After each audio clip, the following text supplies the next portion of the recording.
Alright, and welcome back. Still working on the right wing. As you can see, you've got the spar all set up and starting to put the ribs onto the spar itself. This video is going to show attaching the ribs and actually finally riveting the ribs to the spar. And then also going to get into putting together, or at least starting on, some of the right aileron. As I got towards the end of this section and started to work on the next one, which was the rear spar work for the right wing, come to the realization that although I had verified all of the parts when I first got the kit and did my inventory, the rear spars were labeled as left and right. But in reality, the one that was marked as a right was just a second left rear spar. And there is a difference because the doubler for the root of the wing is specific to the orientation of the rear spar. And so I started looking at them, and I pulled the one that was labeled as the right rear spar, and looking at it, and the doubler was on the wrong side. It would have been on the tip of the wing. And so I took a good 10 or 15 minutes looking at it and making sure I wasn't crazy, and then I posted a comment to the vansairforce.net forums, and there's indeed several folks who have had an issue where apparently there was a batch of rear spars that got mislabeled, and Vans was very quick. In fact, there was a gentleman, I believe by the name of Eric, who's on the forums, who emailed me as soon as he read my post, and I didn't even have to call Vans yet. He emailed me right away and said, hey, this is a known issue, get a hold of us. If this is your correct address, we'll go ahead and ship one out to you. And so Vans is very good about it. They're very quick to send me the correct parts, and again, as always, just outstanding customer service with Vans. I've been very impressed with how their parts department works and how their tech support group works. So good on you guys at Vans. We appreciate the hard work. Like I said, it's very much appreciated with the customer service that they have there. So now I'm going through and, like I said, actually attaching the ribs to the main spar, and it has you bolt on several of the. There's 2 bolts per rib. And it has you bolt those on and torque those down, and they're AN3 bolts. So if I recall correctly, the torque spec was about 28 inch-pounds with the locking nut that they come with. So you make sure again that you have a good torque wrench. You're going to need one that reads in inch-pounds and another one that reads in foot-pounds.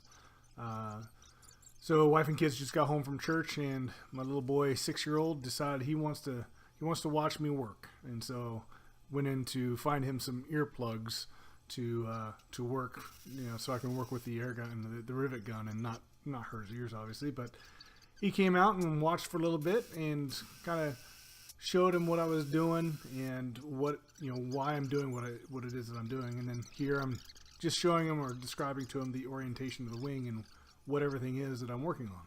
So he's got a bit of an interest. He's starting to show a little bit of interest in what I'm doing, which is really cool. Trying to get both of my kids involved. My daughter helped me with the empennage. She crawled inside and was bucking while I was using the rivet gun on the top side of the empennage cone. And so trying to get them a little more involved. I'm hoping that this will help embed a desire for aviation as they grow. So he hung out with me for a little while, and like I said, just kind of as I'm going, talking to him about what I'm doing and what goes on into building one of these. And hopefully sometime soon down the road, I'll actually get him involved in setting some of these rivets. It'd be really neat to have some pictures of him helping me actually build for later on. But alas, there's the end of the interest of a 6-year-old, so he ran off. So continuing on, here the steps have you rivet one of the rivets per rib onto the forwards or onto the main spar. I believe it's the forwardmost rivet. You might be able to make it out there.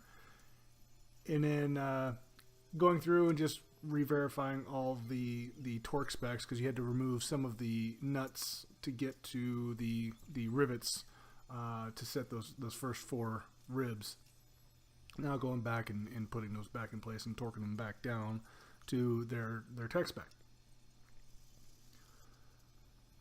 So like I said, with waiting on the part for the right rear spar, decided I was going to go work on some of the other components, and no sense in just waiting around while I'm waiting for that one part.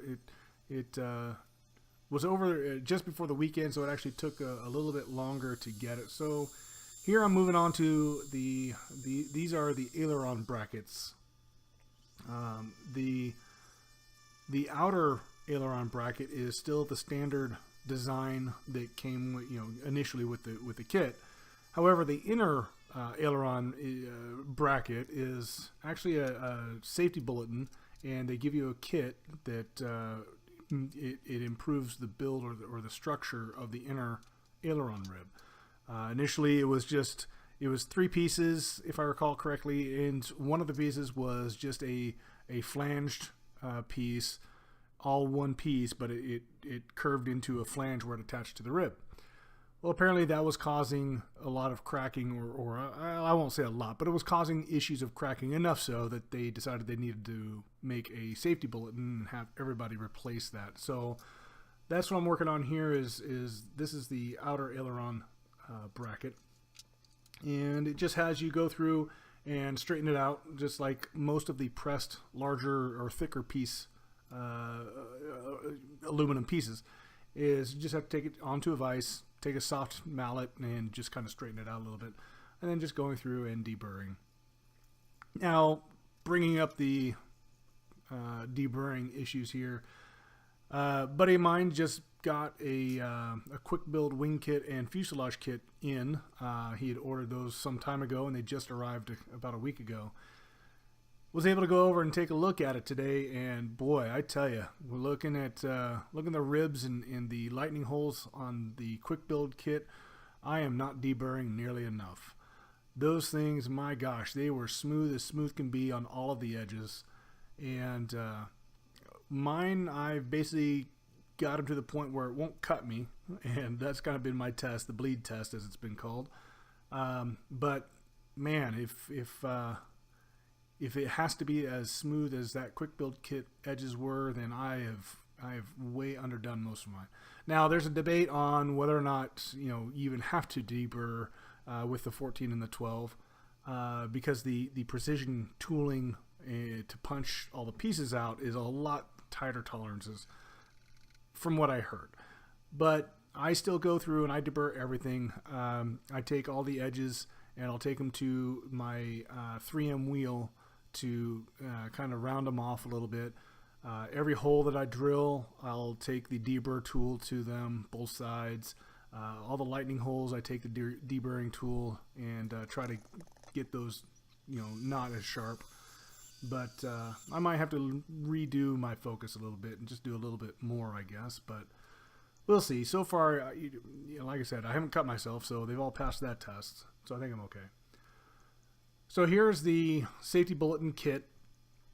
Has several pieces here. Those are these are the aluminum brackets that take place of that flange, that one piece that had the curve where it made the flange to meet up with the spar.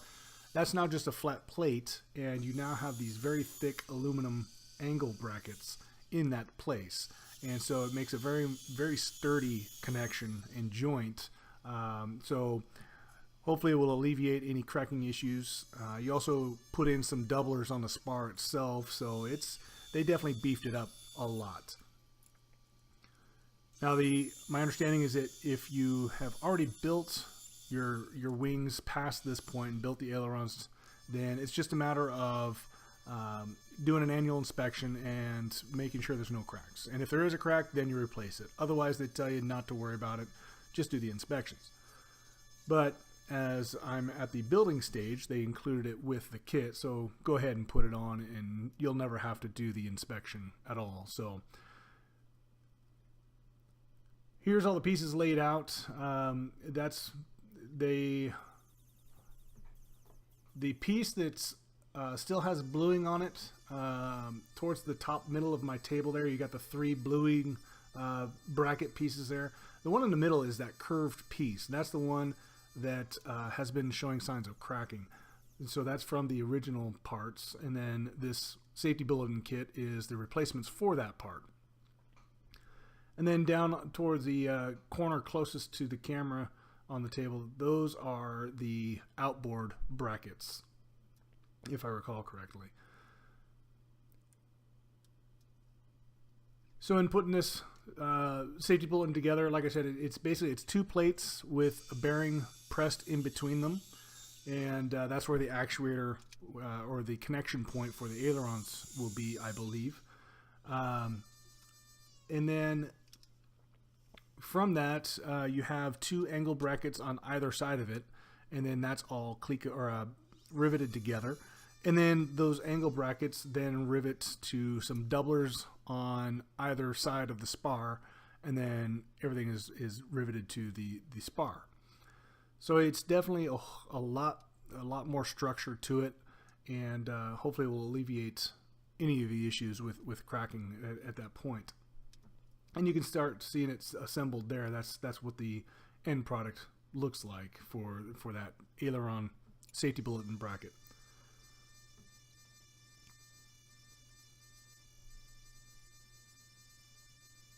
So as I've made these, like I said, waiting for the aft spar on the right wing, I've moved on to several different parts. Worked on the aileron a bit, getting the nose part of the aileron done, and some other things. I finally have that part in, so I'll probably finish the right aileron and then go back to the wing and finish that up. So the next couple videos are going to be working on various parts, kind of stepping out of order as I'm waiting for the materials. But all in all, still working on the right wing, and it's going a lot faster than I anticipated, but we'll see how it goes from here. Thanks for joining me. If you haven't already, hit that like button for me, and if you haven't, subscribe and hit that bell, and you'll get notification anytime I create a new video. We'll see you guys next time.